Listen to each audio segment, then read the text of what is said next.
Warning: the following reading contains subject matter that some listeners might find disturbing or difficult to hear. Listener discretion is advised.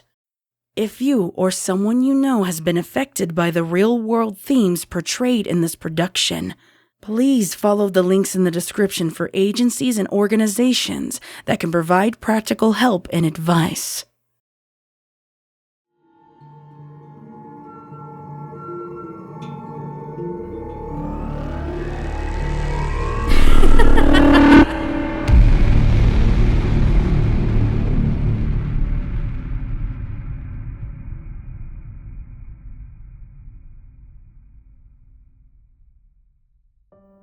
Once upon a time, reports of an immortal monster were whispered in secret and haunted the minds of ponies and creatures alike, far and wide. Tales of the Lost Narrator, a cursed mare, rotten and putrid in form, that it was said could damn a pony's soul through the twisted yarn she weaved of gore and death. The legends told by the eldest creatures tell a different story, though. Those that encountered her lifetimes ago recall a crass and bombastic mare named Curseword.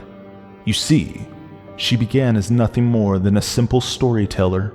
All that changed, however, when her beloved Magpie arrived in town, a sweet but damaged mare. They soon fell in love and created a life together, though Magpie would never confide in Curse about the nightmares that plagued her. It was Magpie who recognized her special talent, that her stories had the power to influence and affect the ponies around her.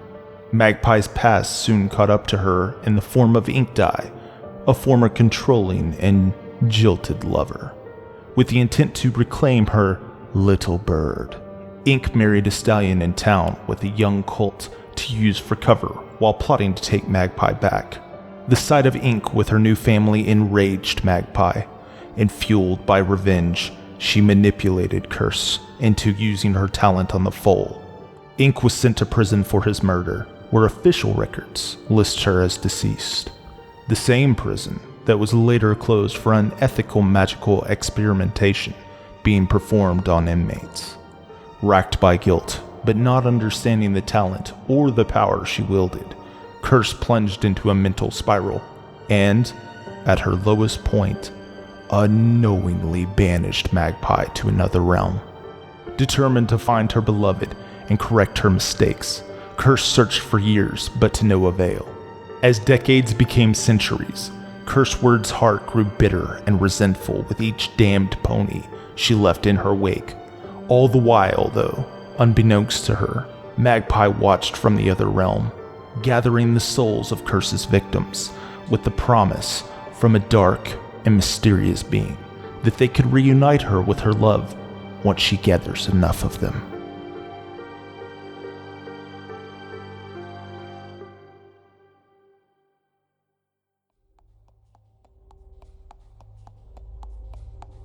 Hello! I'm here! I have it! I've got that last soul you wanted! Ah, yes.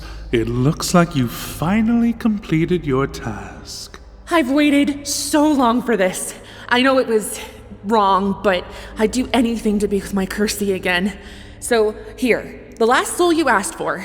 Now, how does this work exactly? Do I just appear next to her in the real world, or does time sort of undo itself? Does this mean her appearance and stuff will change too? I never really asked for the details. I guess as long as I get out of here, it'll be okay. You're not going anywhere. Wait, but I thought I would get to be with her. Does this mean that she's coming here? But you said... I only promised that I would help you be reunited with your beloved. Yeah, and she's still out there. No. She's actually been here the whole time. Right beside you. Watching, waiting. Longing. I finally have you, my little bird. Ink? Wait, no. Come now, Magpie. Haven't you missed me? I've waited so long for this moment, to finally be able to reveal myself to you, Do you know just how torturous it was to watch you, fawning over her all these years? But how? What's going on? Where is he? Where's the one I made the deal with? Oh, that voice? Did you like that voice? Imagine, if you will, hearing that voice while he performed all those experiments. No thanks to you and that mare, I was left to rot in that prison. Please, don't come any closer. Do not interrupt me. If you hadn't disobeyed me and run up all those years ago, none of this would have occurred. Prison and magical experimentation tend to have interesting effects on the mind and body. All that matters now is that I can finally talk to you, my little bird. I've missed you so much. No, please, I have to... Have to what? Stay with me forever? But Curse... Do not even utter that mare's name. She was the one who caused all of this, to the both of us. She brainwashed you and kept you away from me. It was her words that made me kill my own child. All of these terrible, atrocious acts are because of her. Do you not remember? It's been that long, hasn't it? It's all right, though. We can still be together. I can still fix this. Magpie, I love you. I have always loved you. Why can't you seem to understand this? I sacrificed my whole world to find you. When curse word damned you the same way she damned me, who was there to give you hope? Who was the one to save you? You would have disappeared into nothingness if it wasn't for me. This infused magic has been a blessing and a curse. I may have lost my physical form, but I was able to create and control this limbo for you, to keep you safe, away from her. Even without my physical form, I'm still capable of taking care of you, better than she ever could. And now, as nothing more than ink, I was still able to find a way to bring us back together. You see, one soul is capable of solidifying my state for a few seconds, and so I had a brilliant thought. What would happen if I gathered an absurd amount of them? She was already murdering and maiming all those poor ponies, so why not put them to good use? And here we are. You've gathered enough of them because of Curseword's horrendous deeds, and I can finally become whole again. What have I done? I can feel it working. Bones and skin and fur. Finally! I can be a pony again, fully restored. And you and I can be together. Wait, what's happening? Why isn't it? No! No, make it stop! Wait, no. Why didn't it work? I've scrutinized over this for years, ensured that every detail was perfect. So many countless years of crunching those numbers. This was supposed to work. Please, don't. Oh, stop it. It's not like I can even strike you. I'm ink, nothing but ink now. That's all I am. All I can do is spread. What are you doing? Interesting. How does it feel, my little bird, to have me seeping into your coat, underneath your hooves, all over you? How does it feel to be one with your beloved? No. Stop. Let yourself go, Magpie. Don't fight it. Don't fight me. Please. We can truly be together forever because our love is stronger than... Curse. Really? Still? Even after everything I've done for you, you still reject me? This is fine. You never did know what to do without me anyway. But it's okay. I'm here now.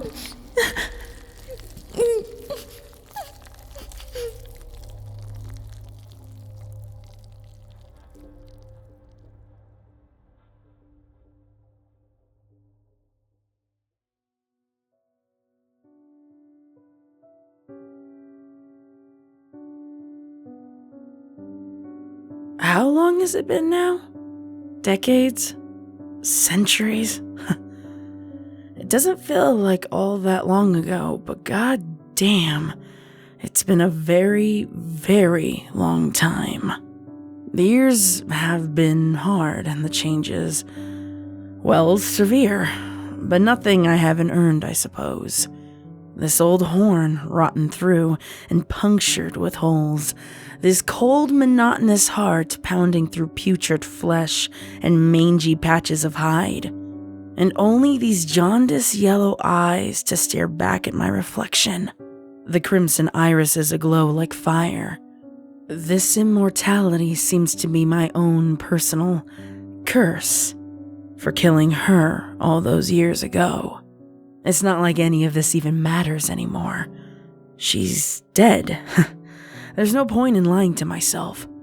It was so much easier in the beginning, too, believing that all I had to do was look hard enough, and that I would be reunited with her. Even as the decades passed, that hope never waned. Not until that last time I returned home. How was I supposed to know that it had been 70 years? I mean, I didn't fucking age. And that stupid bitch librarian. She was still there, running the library, and I didn't believe it at first. That old wizened mare behind the counter. It wasn't until she showed me her cutie mark that it really hit me. The last remnants of hope withered and died with the realization that day. Pony mortality isn't as long compared to other creatures, and the body decomposes pretty fast in the right settings. Ashes to ashes, dust to dust, you know? Technically, I should be dust too at this point, but no. Here I am, standing in this ember-drenched forest, looking down at this worn piece of leather, lifeless in my hooves. This mask. The one damn thing that was supposed to shield every pony from my words. I mean, why else would I sew the mouth slit shut? I honestly didn't want to tell any pony my stories, but what else was I expected to do to pass the goddamn time? It's not like any pony would sit and even have a normal conversation with me. Especially when I look like this. They run screaming from me the second they catch a glimpse of the lost narrator. This monster. At the end of the day, isn't that what I am, right? This immortal, monstrous creature that ruins lives with her stories. So why be something that you're not? Isn't that what my super special talent really is? The real reasons as to why I became this thing don't matter. Because it's fate. That's all this really is. I fucked up. And I was the one who killed her. But you know what's funny though? This mask isn't supposed to come off. No, this fucker is fused to my rotten pus oozing flesh. And suddenly the bitch peels off like nothing. I have brand new fucking fur and flesh. I keep unconsciously running my hooves over my renewed face and bitterly pull them away when I realize what I'm doing. It's not supposed to be like this, considering the rest of my body is still a decomposing mess. I clench my teeth as a ball of anger wells up in my chest. None of this makes sense, and for this to finally fucking happen now... No. Fate is just really screwing with me at this point, huh? Feels like she's just bent me over and she's plowing me fucking hard. The moon begins to shine overhead and bleed through the leaves and branches around me. How did it get so dark so soon? I should probably set up camp for the night. With a flick of my magic, flames erupt from the logs in the center of the grove. I settle down and stare at the wisps of flames flickering in the air. My eyes begin to unfocus, and I just let my mind wander over all the details of this new development. Even if by some divine intervention I was restored to my former self, it's not like I even deserve something like that. There hasn't been any form of atonement for my actions, and even if there was, that wouldn't fix any of this. What's done is done. Murder is and always will be the greatest mortal sin. So for this to even be happening, well, we all know that monsters don't get second chances. No, after the hero conquers the villain and saves the day, the monster usually gets obliterated into nothing.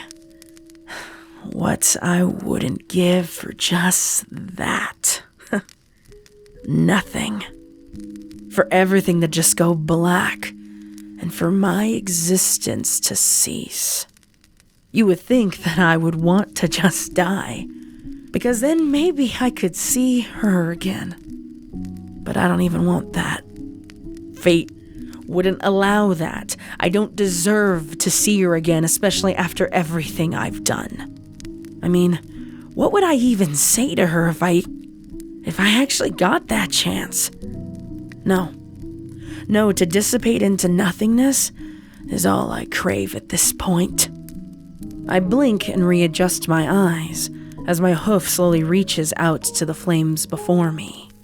I watch the flesh sear and crisp as it blackens within the fire.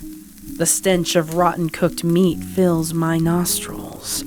But I feel no pain as I continue to watch the tissue cauterize.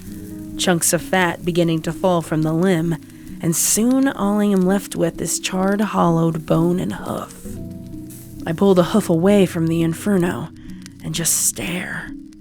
Warm blue energy appears around the ruined limb, coalescing over it and quenching the remaining flames, as muscle, skin, and fur are reformed beneath its glow. But instead of it looking healthy and lively, well, it's putrid and revolting.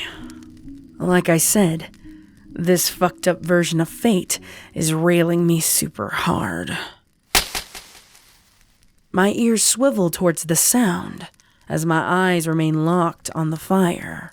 It would seem that some poor, unfortunate traveler may have stumbled upon my campsite. If you're looking for a place to rest from your travels, you're more than welcome to share my fire. Just gotta listen to a story is all. It's seriously too easy to lure tired souls with stories and warm campfires, especially now that I don't look like a goddamn scarecrow. I mean, who in their right mind would turn that down? There's no response, but the hoof steps continue their slow, steady, deliberate crunches, drawing closer. The silent type, huh? Guess that's always good for listening to stories. Hurry up and come over by the warmth of the fire, though. It's always chilly during this season, and you don't want to catch a cold. Jesus, Pony is taking for fucking ever.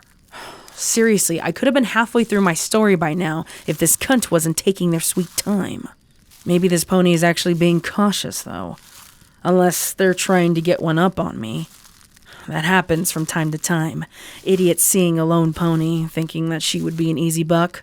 Little do they know, fate's already beat them to it. The hoof steps come to a crawl as they get closer. What the hell is this pony's problem? Okay, seriously? What the fuck is going on over? My impatience gets the best of me. I whirl around, only to be met with the empty clearing. I scan left to right, expecting for a figure to appear, but all I hear is the crackling of the campfire. I sigh to myself, annoyed that I'm obviously hearing shit again, and turn back to the fire. Look at what you've become. A pony's voice echoes out from the trees before me. At least, I think it's a pony. I can't see any pony in the darkness of the forest. You sit here, waiting for vulnerable ponies who only want a place to rest, preying on their trusting nature. Yeah, and what of it? This wouldn't be the first time an overzealous pony tried playing the hero. Considering how many ponies I've told my damn stories to, It's no surprise when some pony who loves them shows up and comes after me. But preying on them isn't good enough, is it? You weave cursed words, forever trapping their souls in a perpetual spiraling hell from which they can never escape. You kill them, body and soul. This voices? Their voice, echoes and bounces all around me. How is this even possible? I don't see or hear any pony using their magic. You can't kill ponies with just words. If that was the case, I would just tell you to fuck off and die. Considering we're still having this conversation, your dumbass theory is fucking moot. And here I thought my night was going to be boring. But isn't that what you did to me? Mag? That voice. I could never forget that voice. My head whips around to the right, my heart leaping into my throat, and I am met with nothing again. I grit my teeth as my patience snaps. Whoever the fuck you are, show yourself! You have ruined so many lives, and yet, here you are, lingering on without hope or salvation. What is keeping your tired corpse animated, curse word? I said, show yourself! Magic begins to coalesce and pulse around my broken husk of a horn. In my right periphery, a shadowy figure emerges from the bushes. I don't give the fucker a chance. Before it takes another step, a bolt of power erupts from my horn. Faster than thought, a black void appears from the ground and expands into a gaping maw of deepest ebony, engulfing the flaming bolt into its depths. I freeze. My mind goes numb as the magic winks out of existence. My magic, the same that has incinerated Pony's whole and cleaved open flesh even through plated armor. How can that be? How can that blackness just consume it? The inky void sloshes and writhes upwards from the ground, slowly revealing pink hooves, legs, until a complete form stands before me. I find myself face to face with the mare I thought I would never see again. A lump forms in my throat. I swallow hard, trying to force it back down. Her eyes remain shut, a small smile playing on her lips. You ruined me, curse word. You ruined me with your own words. Her eyes slide open, and it's then that I realize something is off. As she moves closer into the light of the campfire, glistening yellow eyes glare back at me from within her dark violet mane. In the light of the embers, black splotches cover her once perfect pink coat. Wisps of ebony tendrils rise from the stains and lash out towards me violently, trying to strike. Without reason, though, they freeze, slowly constricting back around her frame. As she strides forward, a trail of inky blackness remains behind, a river of nightmare ink left in her wake. Her haunting stare, it pins me in place. I can't seem to break from it as my breath catches in my chest. This can't be real. You can't be real. I take a step back. No, there is no fucking way that this is actually her. No, fate. I know I fucking deserve punishment, but not this. How did she get here? And like this? What the fuck is wrong with her? Did I do this? You found me, curse word. Those eyes. They have me clamped in place. I can't move. I can't breathe. My words, my strength, it's all gone. All I can hear is panic screaming from inside my own skull, reminding me of my failures. I didn't find you. I couldn't find you. You're gone because of me, and I will never. A sharp pain explodes in my shoulder, forcing me down, pinning me in place. My head slamming into the ground snaps me out of my trance. I try to rise, but I can't move. Glancing over my shoulder, I see a dripping ebony hoof shoving me into the forest floor. I struggle against it, but I only slip and fall into the ground harder than before. The inky blackness is spreading beneath me, around me, consuming my body in all of its depths. It's then that I feel them. Wispy, inky tendrils beginning to wriggle all over my body. Mag! Wet, cold. What is this? My mouth is forced open and pure darkness pours into it and down my throat, silencing my cry. It's joined by more, slithering and constricting around my limbs and through my coat as I writhe. Wait, they aren't writhing on me. They're in me. I can feel my body distend as I try to retch, my insides slithering like a bag of snakes, full of those things. I can't breathe, choking on them as my throat begins to tighten. My hooves begin to sink to the ground, into the dark depths of the murky, obscure black mess. I can't fight it. There's no point. Maybe death is finally fucking erasing me from this existence, and I can fade away into this void. Please, release me from this hell so I can just drown in this emptiness. Sweet Celestia, please let this end just fucking end me. Just before the inky void consumes me, I catch one more glimpse of her. An image of my beloved imprinted into my mind. At least I can say I saw her one last time. But her expression, though, did I see pain?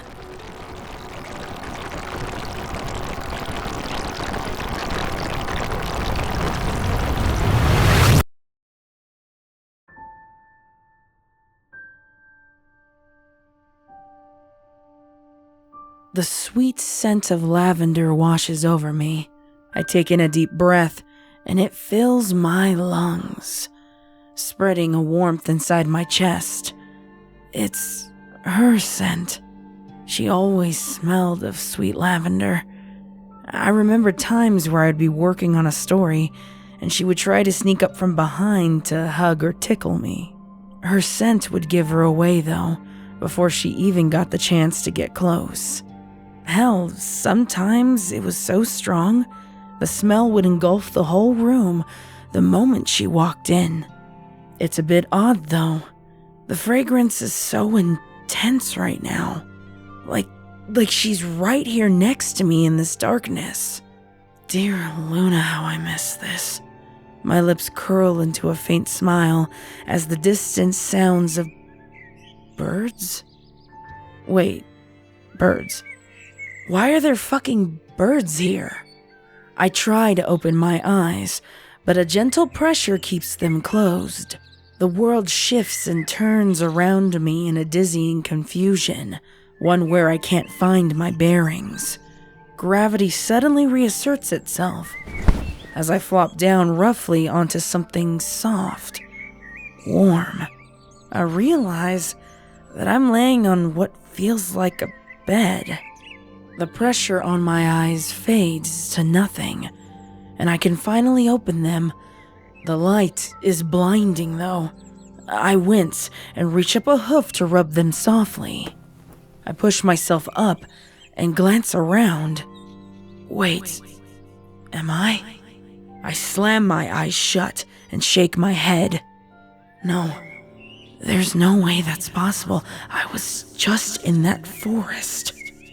Gradually, I open them again. Nope, my eyes are definitely working. To my utter disbelief, I am sitting in my old bed in the middle of my bedroom.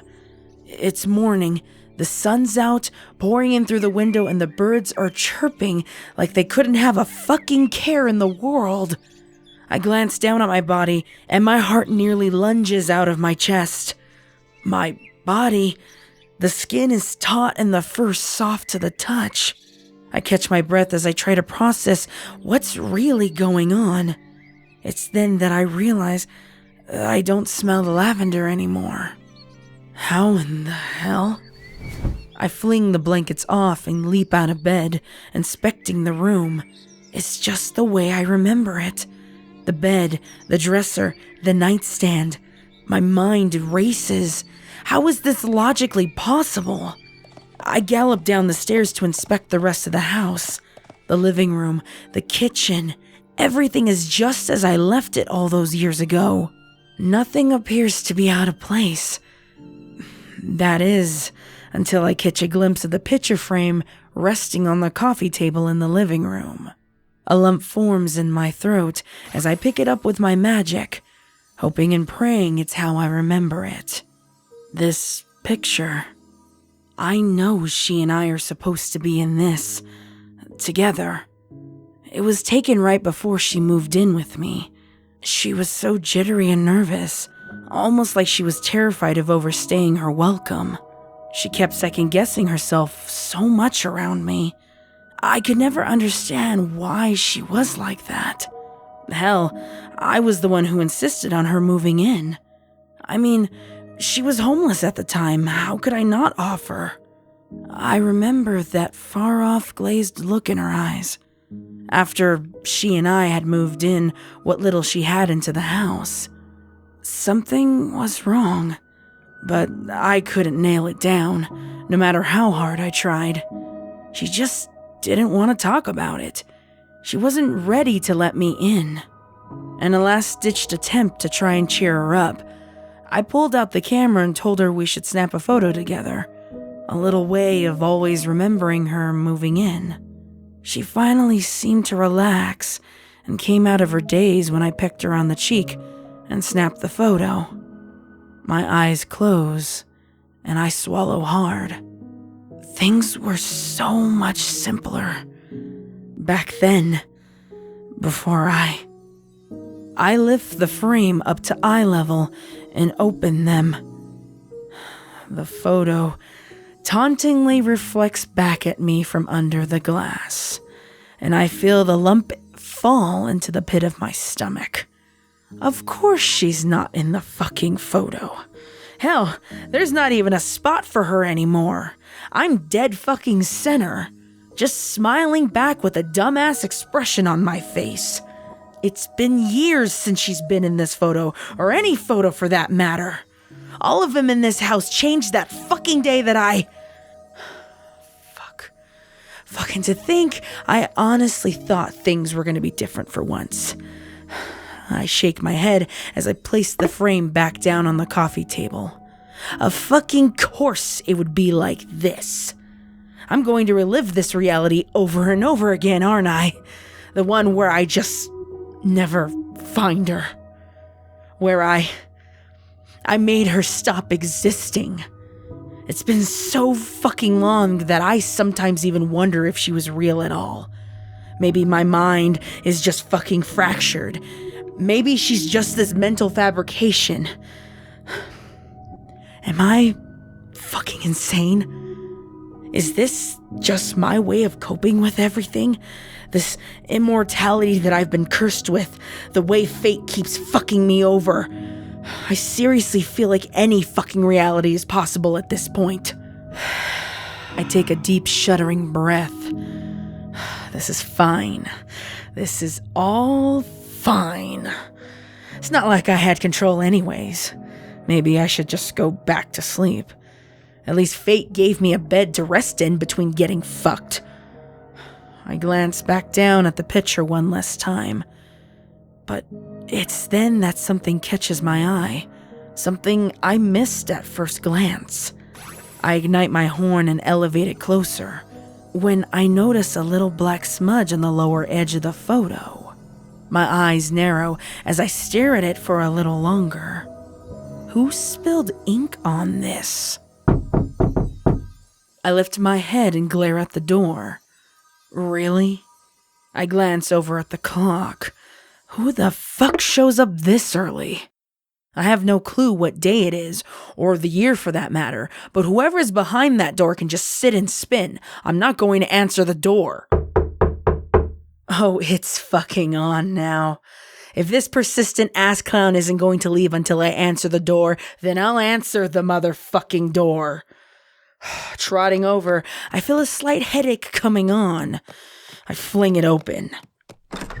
Look, I'm not... Well, hello to you too, stranger. My eyes widen as I realize who's standing in the doorway. She's here. Right here. Her bright smile, her soft lilac eyes beaming up at mine. I can't take my eyes off of her.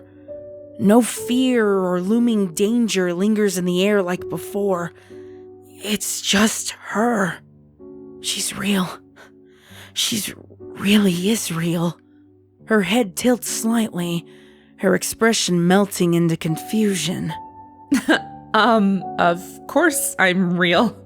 I shake my head, not realizing I said it out loud.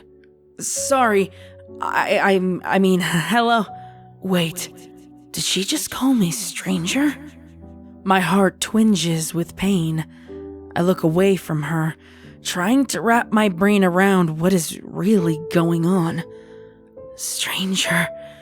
It's not the right word.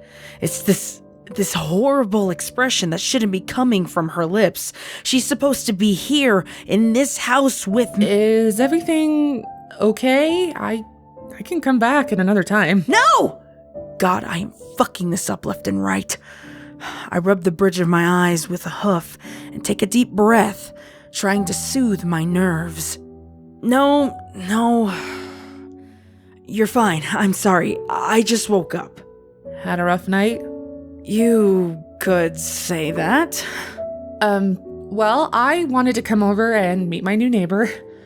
My mayor friend and I just moved in across the street. She points behind her to a quaint little house across the way with a white picket fence. I sure as hell don't remember that house being across the street, but before I can even think twice, the blood drains from my face. I try to grasp hold of the anxiety rising to the surface. Your mayor friend? Like a candle whose flame is carelessly blown out, her demeanor changes. Her eyes avert down to the ground, as if she's ashamed and scared of my reaction. Her bubbly exterior just deflates, retreating back into her mane as if she's trying to hide from me. Wait, her mane is down? She never wore her mane down. She would constantly bitch about how it would get in the way of her doing things and— I'm so sorry. Ink said that I wasn't supposed to go around talking about us, but since it's like a new town, I thought ponies wouldn't care about two mares being together and— Hey, slow down. It's okay. She's starting to back away from me and off the edge of the porch. I could care less about that. I'm into mares too. This conversation, what the hell is this? You are? She stops and slowly comes back to the doorway, revealing her face from behind her mane again. Yeah, it's not that big of a deal. Besides, if any pony really does have a problem with it, they can just go fuck themselves. She gasps and covers her mouth, shocked and taken aback. Sorry, I'm just not really used to hearing someone say fuck. I've said it before in front of you and you never cared then. Before? Celestia, damn it. Never mind. Forget I said that. No, please. What did you mean by before? Have we met? I chew the inside of my bottom lip as I try to find the words. I don't know what the fuck is going on. This has to be some kind of new reality. A new timeline, maybe? Is that what happened? Did shit just reset? A timeline where she's with some other mare and I'm just here alone and miserable. Though she is only with another mare here. She's not missing. She's not potentially gone forever. She's just standing here. At least I think it's her. It has to be. I've waited too long. I've waited too long for this. Things are different and maybe this is a second chance. And the fact that she doesn't even know me. Mag, I have to tell you something, and I know this is gonna sound fucking insane. Mag? No one's ever called me that before. It's Magpie. Hang on. How did you know my name? I don't think I... No, you didn't. You didn't tell me your name. Because I know you. We've met before. At the library, remember? You were working there because you had just arrived here. Her eyes begin to shrink into pinpricks as she begins to back away from me. I'm sorry. I don't know what you're talking about. Yes, you do, Mag. I begin to walk after her. I came up to you after I was done reading to the foals, and I asked you out. You were shy and unsure like now, but you weren't always like this. You were fun and outgoing, and you... I don't know what you're talking about. Mag makes her way to the middle of the road. She fumbles onto the ground, tripping over her mane. And you never wore your mane down for reasons like that. Here, let me help you up. Stay back! Don't touch me! The words pierce the air as she shoves my hoof away violently. Everything freezes. Nearby ponies stop in their tracks and look over at us. Her panic-stricken eyes fill with tears as she stares up at me, her hooves raised over her head defensively, as if to protect herself from me. She's trembling in fear on the ground as I watch her mane fall to one side, revealing what looks like a bruise on her neck. Mag, what's happened to you? I've been looking for you for so long. Step away from her at once. I whip around to see another pony, one that I thought I'd never see again. Memories flood my mind as a small white and black mare stands before me. Her forelegs are planted firmly to the ground, like a viper coiled to strike. Her intense yellow irises stare back at me, scrutinizing the scene before her. They seem to glow from behind her jet black mane. Not much has changed from the last time I saw her. A pang of guilt strikes as I wonder where her colt is. She makes her way over, placing herself between Mag and I, separating us. As I try to step around her to reach out to Mag, her voice comes out like ice. I wouldn't do that if I were you. Look, I don't know your fucking name, but you... I am Inkdye, and I don't appreciate you terrifying my mare friend. My mind reels as the name hits me like a brick wall. You're Inkdye? You. Yes, you heard me.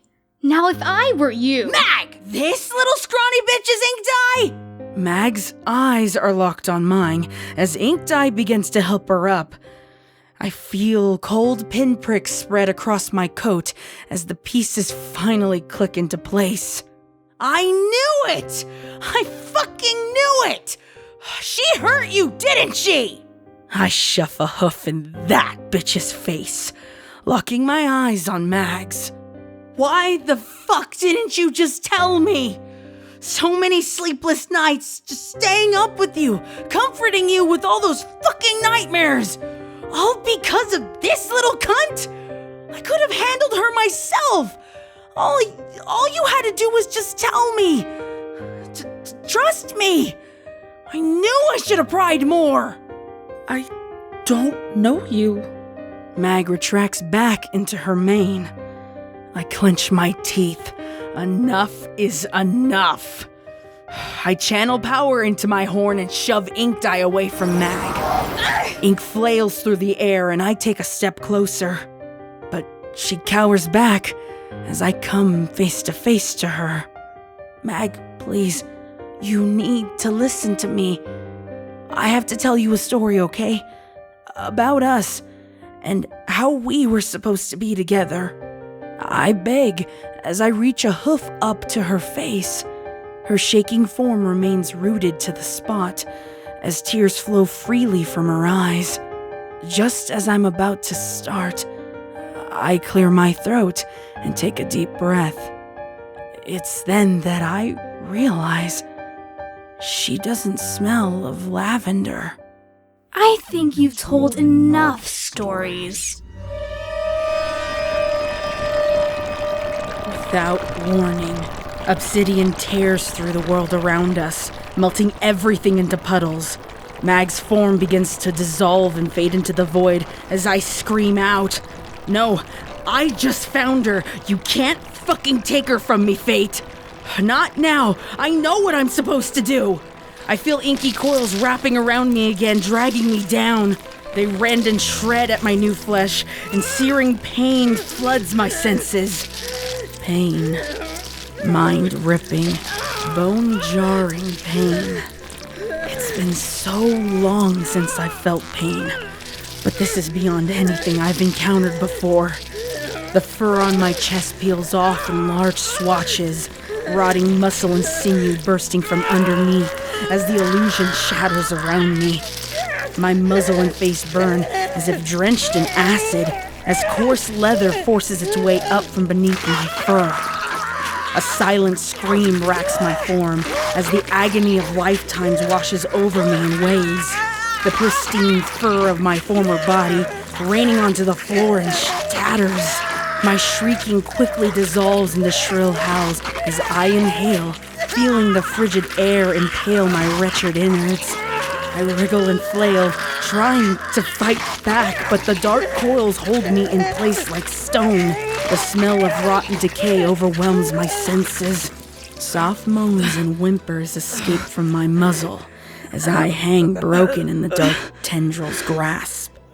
Tortured moans and sickly sounds of fleshy matter reach my ears. With effort, I lift my head, only for my eyes to shoot open in terror. My field of vision is a disgusting amalgamation of guts and gore, an endless nightmare mass of twisted pony bodies. Limbs twist and contort at weird angles. Eyes bulge from sockets, or empty sockets are all that remain as they turn in unison towards me. Mercilessly unyielding eyes glower and pierce at me as they cry out my damnation. I didn't want to die. I begged you. You did this to me. Why can't I move on? I want to see my family again. What's keeping me here? Why me? I was just looking for a road home. Why did you have to kill me? All I hear is screaming. Endless pain and torment. What did I do to deserve this? I had 3 fools. They depended on me. They starved without me. My baby. I had a life, a family, and you stole that from me. Do you remember them? I clench my jaw and try to glance around me. There's no use, curse word. I'm the one in control here. Wanna fucking bet? I ignite my horn, but soon realize something feels wrong. The light emanating from it doesn't spread as it should. The magic is just out of reach, like some pony is muffling it with a pillow. My magic wavers and fades before shifting into jet black darkness. Look before you, curse word. Look at the pure devastation you've left in your wake. A crimson glow spreads from beneath me, enveloping the piles of corpses in its light, spreading like a wave of blood. The rotten husks of ponies begins to stir, decayed limbs twitching in the blood-soaked brilliance. A unicorn with his horn impaled in his right eye shambles past the torso of a gutted Pegasus, as one by one they rise, coming ever closer. They are deliberate and move as one, a cacophony of snapping limbs, splattering blood and broken bodies. Entrails fan out like small tails as the gory sea rolls towards me. All of these souls have been blessed by your super special talent, curse word. Did you enjoy reading them their final stories? No, I didn't! I was just— Oh, yes, you did! You had a choice, and this is what it brought you. It wasn't enough to damn your silly little beloved. You had to damn every pony else along the way as well.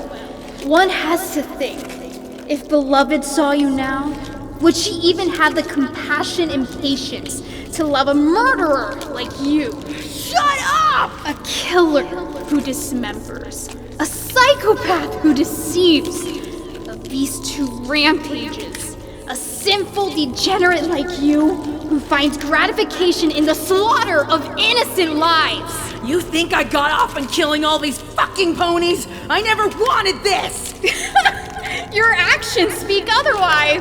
But this was fate! Why else would— Fate?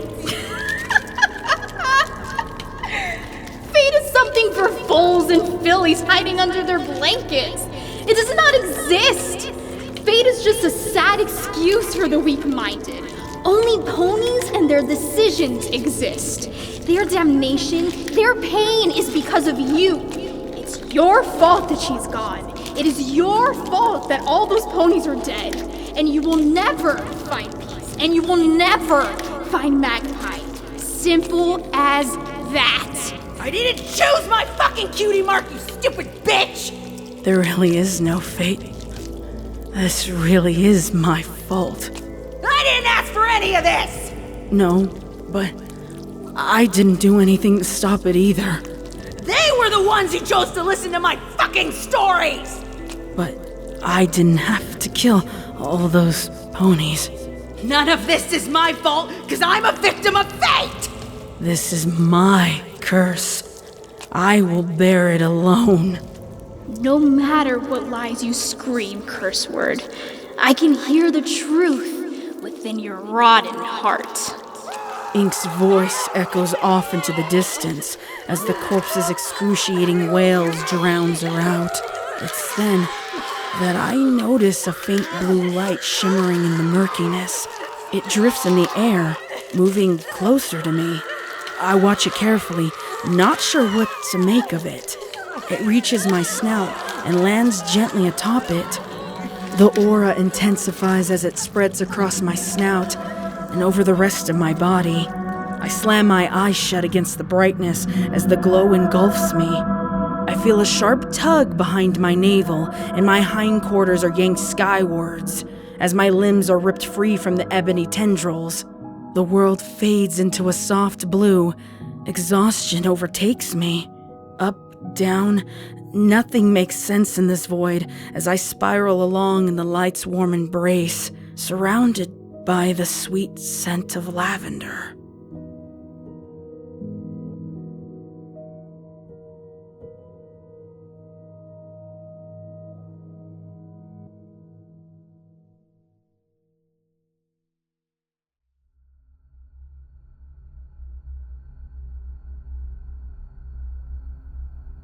Sweet Luna, do I feel like shit.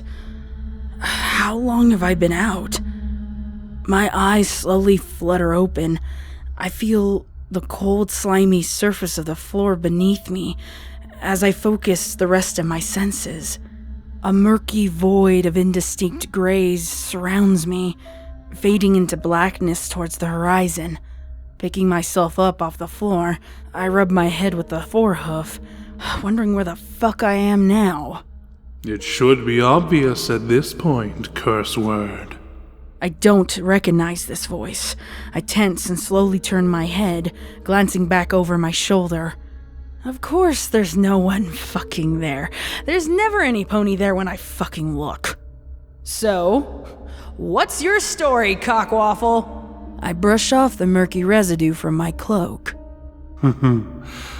Well, that was quite rude. You should be more cautious when addressing your betters. You know what? I'm getting really tired of these games. Can we just speed this process up and get on with it? A pair of humongous golden eyes wink into existence before me, ominous and looking slightly annoyed. I quirk an eyebrow and stare up at the looming visage. So, where's the rest of you? Don't tell me they fucked you over too as well. What's it like to need to shit and not have an asshole? Oh, please. Do not bring me to your level. I thought the only victim here was you. That you were merely at the whim of the forces around you. Oh, shut the fuck up. You don't know shit about me. And who the fuck are you to tell me what to think? My name is not worth mentioning to pathetic wretches such as yourself. All that matters is that I have a deal to offer you. A deal? 1 second, you're talking back to me. And now we're bargaining at the Tartarus flea market? Where the fuck do you come off? Oh, how amusing. You mask your fear with arrogance, but still wonder if it's the devil himself you're mouthing off to. No, I'm just someone who has lurked and watched the world play out from a distance, biding my time, watching and waiting patiently because of my own complications. Complications? Well, I guess it would be hard to get laid without the right equipment, huh? The eyes narrow and I can feel hate radiating from them. A moment passes and a small sigh escapes from the floating orbs. I am here to offer you a chance. Something I've only offered to that other mare who was trapped in this void for so long. Other mare? What other? As I said, this is a chance I don't grant to many. I don't hand out offers every day. Only in very special cases do I ever offer this. All right, get on with it. Tell me what fucked up door prize you're offering me for attending this bullshit party. What if I told you I could finally make it all go away? The pain, the loss, the regret, everything. The hell you can't— I said don't bring me to your level, curse word. I do not tell lies. In this world, I'm in control and can erase anything I choose. What do you mean by erase? Do I have to explain everything to you? Remove, eradicate, to wipe away. It's no feat for me to remove garbage like you if I so choose. That is what you want, right? For it to end, to become nothing. Wasn't that what you were blubbering about by the fire before you were pulled into this place? What's the catch? No catch. None at all. I swallow hard, extremely skeptical of what's being presented. It's not that fucking easy. Oh, but it is. You would finally be released from this existence, from the endless search for her. We both know you can never find her, no matter how many centuries pass. And wasn't it you who stated that nothing compares to the loss of a beloved? It's what you truly want, and you can finally have it. Relief from this world, and all of its fallacies of true love. Just accept my offer, and I can take it all away. My heart thuds in my ears as I watch those gigantic yellow eyes narrow at me, willing me to accept, to give in. Could I really be free of this pain? No more sleepless nights plagued with guilt, remorse and sorrow consuming my waking hours. I can't be rid of this on my own. I can't blank those feelings. They linger and burn through me, festering like rot until there's nothing left but a hollow cavity of nothingness. And I only have myself to blame. This is what I've wanted, craved for this for so long. This release. Having it thrown on this silver platter like this, though, something doesn't feel right. It wasn't wrong about Mag, though. It's not like I could find her now. It's not like I have anything else to lose. She's dead. She has to be dead. My stomach churns and a fluttering sensation rises to my rotten heart. She has to be dead, right? When the fuck did I start doubting that she was dead? I mean, she's supposed to be dead, but this feeling, the scent of lavender, her lilac eyes. My heart quivers and tinges at those memories.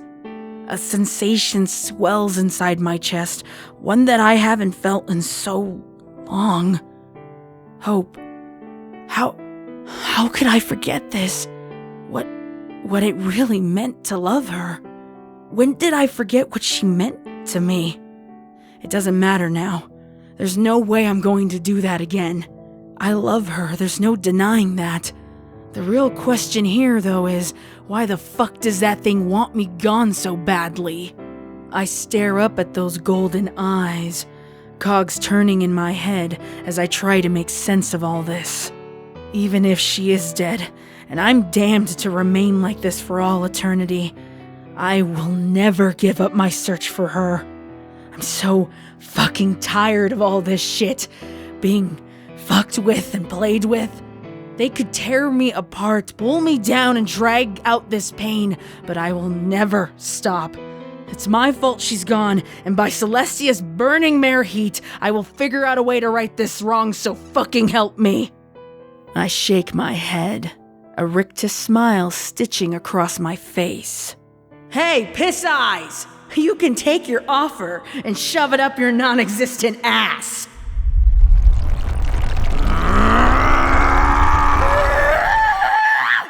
You really are a persistent pain in my hindquarters, curse word. I will squish you under my hoof like the cockroach you are. The only cockroach around here is you.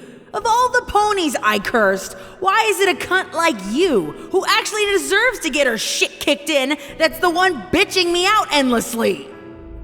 I grit my teeth and watch as the eyes begin to rise. It's not until I see the dripping tendrils open from within the darkness that a cold chill runs down my spine. The cavernous gaping mouth grows wider, lunging towards me. Inky coils lash out as I turn to run, grasping at my cloak and back hooves and yanking me to the ground. I scream and claw at the slippery earth as they drag me mercilessly into the gooey gaping orifice, poised to consume me. Luna, damn it! I'm so fucking sick of these tentacles! I grouse before they drag me in, submerging me in the onyx sludge. A last thought occurs before my mind fades into darkness. At least, I never gave up, huh?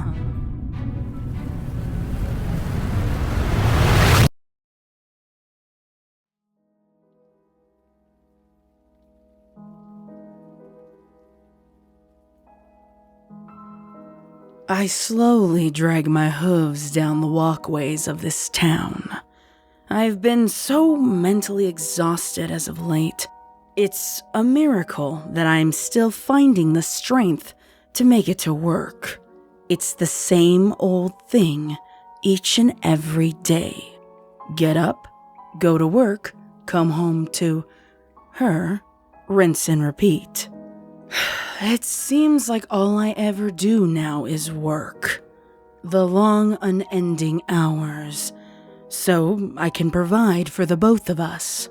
She gets to stay home, fritter away her time on her stories. Coming back to a nice home-cooked meal should not be too much to expect. What could she possibly be doing all day that it would be too difficult for her to ensure something is prepared by the time I get home? The lack of understanding on her part drives me up a wall. It's happened too many times this week alone. She doesn't appreciate the amount of time and effort I put into this life for us. A sigh escapes my lips as I approach the front of our home. Living in this city, especially at the station I'm occupied, a good number of luxuries are to be expected. It's a shame, though, that noble ponies of such standing cannot recognize my place among them. Noble ponies? I read to fucking Coltson! I reach the door and open it with my hoof. Stepping inside, the familiar sights of our lush interior greet my eyes. They peruse the lavish furnishings and finally come to rest upon my little bird. She looks as gorgeous as ever, her long, luscious mane down. She seems startled by my presence, turning around suddenly, wide-eyed and frightened. Oh, you're home early. I didn't think you would be home this soon. I still had a lot to finish up, like cooking. Cooking? No, this does not look like my dinner, Magpie. What is that you are hiding? I sneer as I hang my scarf up on the nearby coat rack. That's her Hearts and Hooves Day present. I wanted to get you something, nice. I trot over, watching her carefully. The silly notion of this holiday had slipped my mind, especially with all the hours that I have been working. She turns her gaze to the ground as I examine the wooden box resting on the table behind her. It's a simple wooden box, crudely worked. It appears to have a black drop-shaped inlay in the center, as a sad intimidation of the prestigious mark upon my flanks. I had some extra funds stored away and I just wanted to surprise you. You're hiding funds? No, I wasn't hiding it from you. I just had it stored for... For what, Magpie?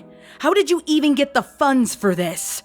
You're working some side common job under my nose again, aren't you? Did you forget that I provide everything you need? It's not enough that I work my hooves to the bone for us.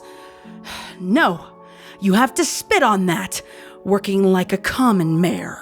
I just wanted to get you a new quill and scroll set. You've used that other one for so long, it looked worn down. I just thought... That's always the problem, Magpie. You tend to think when that isn't your strongest feature. You're still the same pathetic, naive mare I found. Just look at this garbage. Did you really think that I would enjoy having this trash cluttering up our home? That money could have been used for something else, something of worth. Do you even know how much this beautiful house costs? To live in this city? Of course you don't. Just like you can't fathom what it would mean for you to be seen purchasing this. Did you tell any pony who you were getting this for?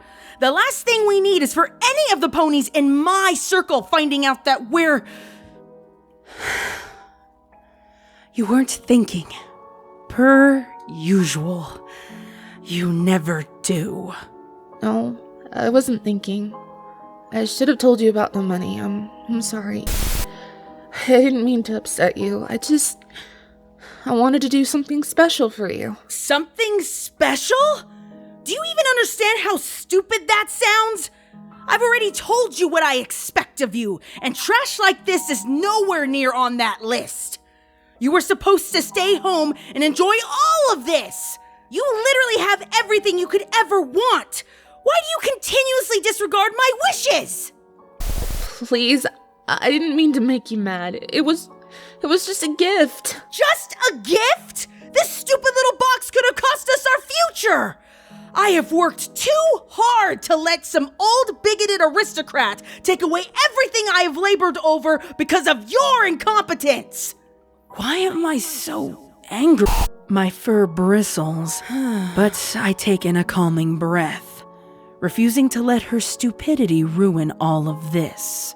My little bird just needs to be put in her proper place.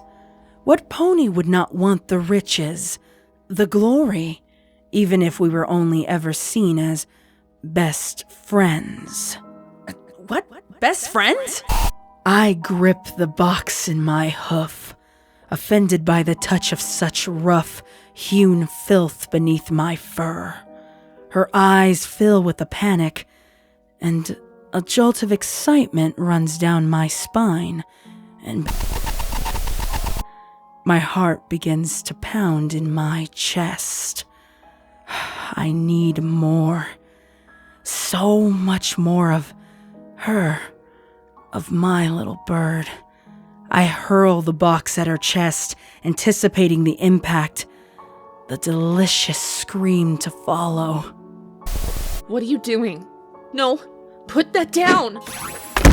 But instead, my ears are greeted with the sound of it. The box shatters against a hazy blue field as my vision shifts to red. How dare she? How dare she use it here in my home? She will regret breaking my rule. My rule? What the fuck is going on? I'm better than this. Stop! I'm sorry. I didn't mean to use my magic here. I know you said never to use it. I silence her with a quick strike across the muzzle, dazing her. Her front legs buckle, and she strikes the floor in a meaty thump. Her legs curl in defensively as she whimpers, and my body... She has a lesson to learn, though. Soon. Stop it, Mag! You need to run now! Get away from me! I'm sorry, please. I was just trying to make it a special holiday. I promise I'll never do it again. She sobs, trying to back away from me. Oh, but I know you're going to do this again. You never see the whole picture, and it's time I finally made you realize it. My hooves pin her firmly to the floor, and No! What the fuck am I doing? I would never... As she continues to cry out in pain. Excited. No! This isn't how it's supposed to feel! Mag! It's not me! This can't be me! Stop! The sweet satisfaction of hearing her scream like that. It's Can't control it! Stop! Just please fucking stop! I can't... I don't want this! I'm gonna be sick! Kersey. Mag! Is that you? I'm sorry! I'm so sorry! It wasn't me! I wouldn't... I know. All you ever did was love me. I can't stop it! I can't control my body. I don't ever want to hurt you like this, ever! Kersey, this isn't you. What?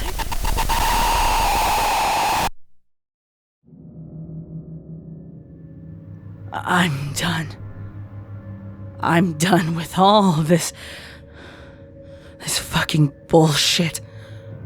What the fuck was I doing in there? Just... Why? This doesn't make any sense. I laid my hoof on her. I hurt her. Nausea overpowers me, and I retch. Bile burns my throat and covers my muzzle. My insides knot at the thought of my hooves. My hooves on her like that. Those panic-stricken, tortured cries.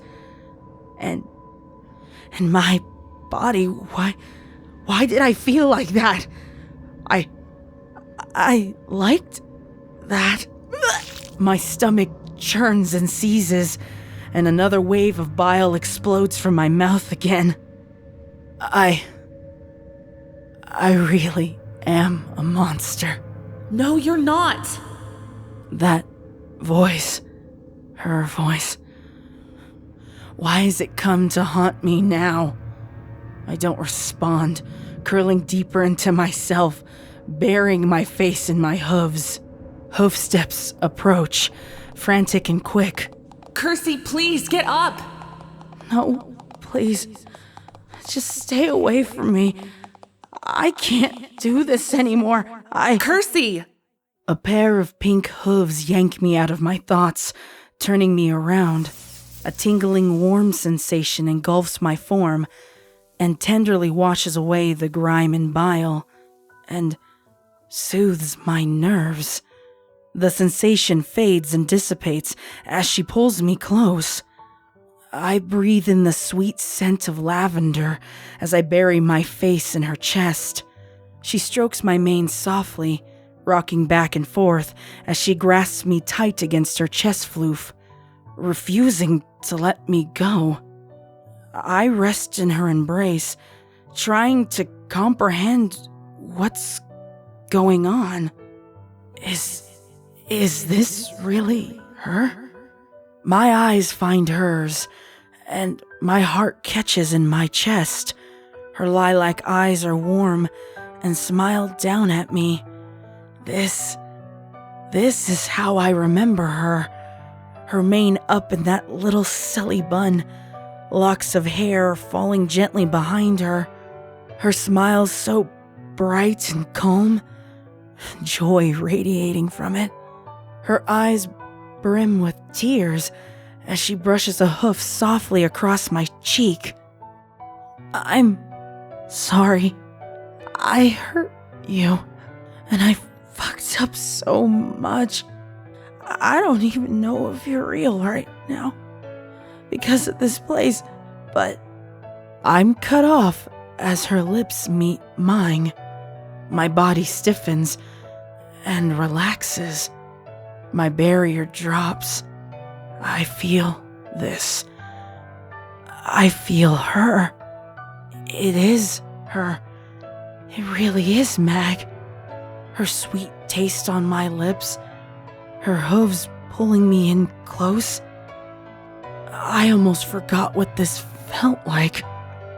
I've been without her for so long, but I could never forget the way her lips felt on mine. Tears sting my eyes as I hold on to her, grasping her for all I'm worth. The pain, the doubt, fear, and regret. It's been so much. Everything I've had to endure. But it's led me to her.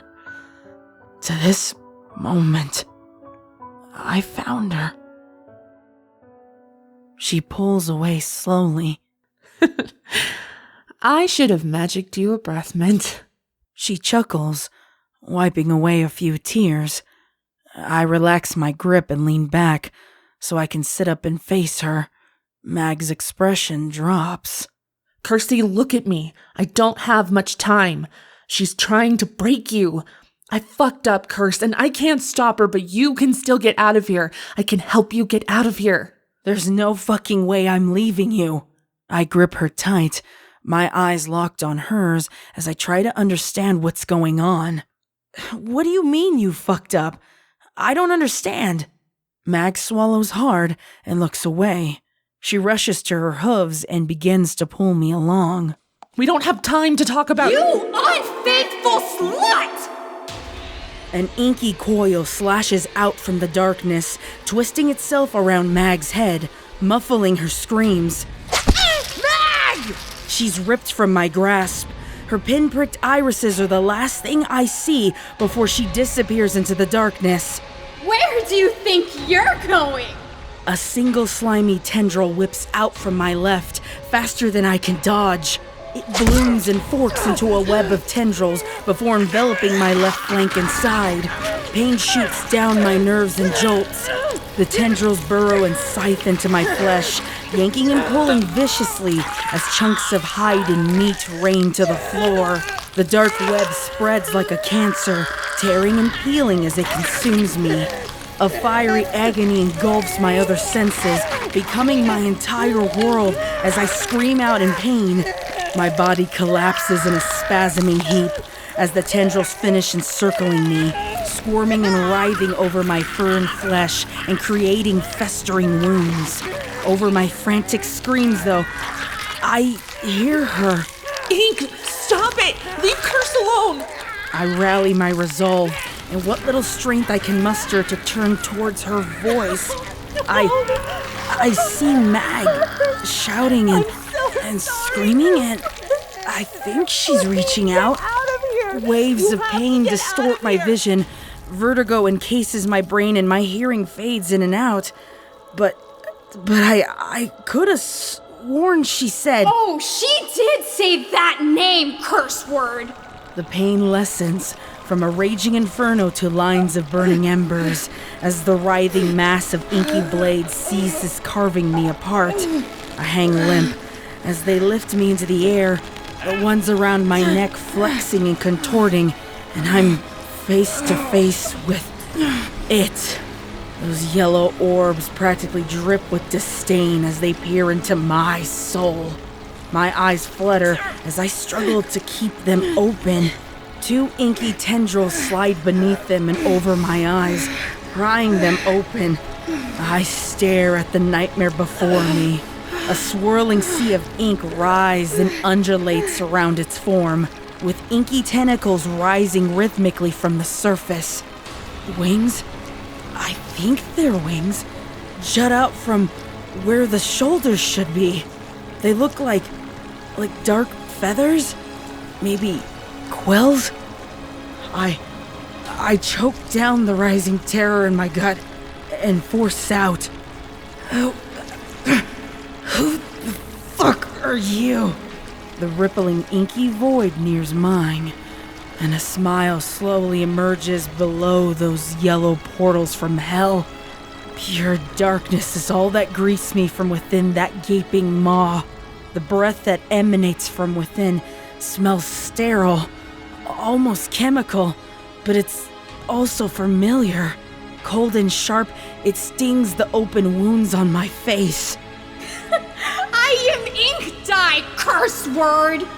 It speaks with such chilling mirth as an inky hoof flashes across my chest.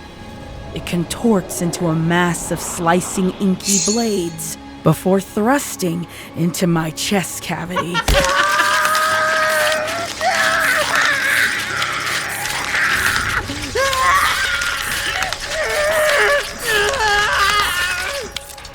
And you created me.